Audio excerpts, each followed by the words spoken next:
கர்நாடகால ஒரு கோவில் சம்பந்தமா நிறைய ரூமர்ஸ் உண்மையா என்பது நம்ம பின்னாடி பார்க்கலாம்.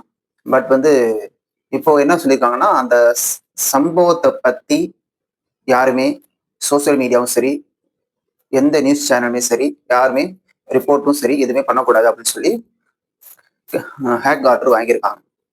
அது ஏன்னா என்ன விஷயத்துக்குன்னா, ஒரு இன்வெஸ்டிகேஷன் முடியல அப்படிங்கும் பொழுது, எத பத்தியும் நம்ம பேசக்கூடாது அப்படிங்கிறதுக்காக ஒரு ஹேக் ஆர்டர் வாங்கியிருக்காங்க. அந்த ஹேக் ஆர்டர் நார்மலா அந்த விஷயம் நிறைய அப்டேட் போயிட்டு இருக்கு.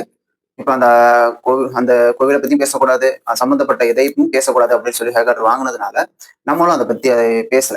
ஆனா நெறைய சேனல்ஸும் பேசுறதா இருந்ததையும் ஸ்டாப் பண்ணி வச்சிருக்காங்க. ஏன்னா ஆகஸ்ட் 4 வரையும் அந்த விஷயத்த பத்தி பேசக்கூடாது. ஏன்னா அடுத்த ஹியரிங் அப்பதான் வர்றதுனால, அந்த கோர்ட் அந்த விஷயத்த சொல்லியிருக்காங்க.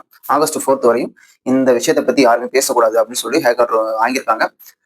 இது சப்போஸ் இதுக்கு முன்னாடி பேசினவங்க கூட யாரு மேலயும் குற்றச்சாட்டு வைக்கல. இந்த இடத்துல இது மாரி விஷயம் நடந்திருக்கு. இத அவங்க விசாரிக்கிறாங்க. அப்படிங்கிற விஷயத்த மட்டும் தான் சொல்லியிருக்காங்க. யாரு மேலயும் இண்டிவிஜுவலா போயிட்டு, அவங்க தனியா இன்வெஸ்டிகேஷன் பண்ணி அந்த விஷயம்லாம் எதுவுமே சொல்லல. ஒரு அப்டேட் வருது, நமக்கு தெரிய வருதுன்னா, அத மக்களுக்கு திரும்ப கொண்டு போறாங்க. அந்த அப்டேட் எல்லாருக்கும் தெரியிற மாரி. அவ்வளவுதான்.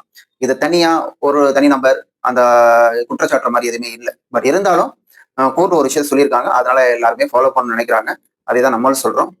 கோர்ட் ஒரு விஷயத்த சொன்னா, அது எல்லாருமே ஃபாலோ பண்ணணும். அத மதிக்கணும். அதுக்காக தான் நம்மளும் இந்த வீடியோ போடல. ஆனா ஹேக் ஆர்டர் வாங்குன விஷயத்த மட்டும் நான் உங்கள்ட்ட சொல்லணும்னு நெனைச்சேன். அத நம்ம சொல்லியிருக்கோம்.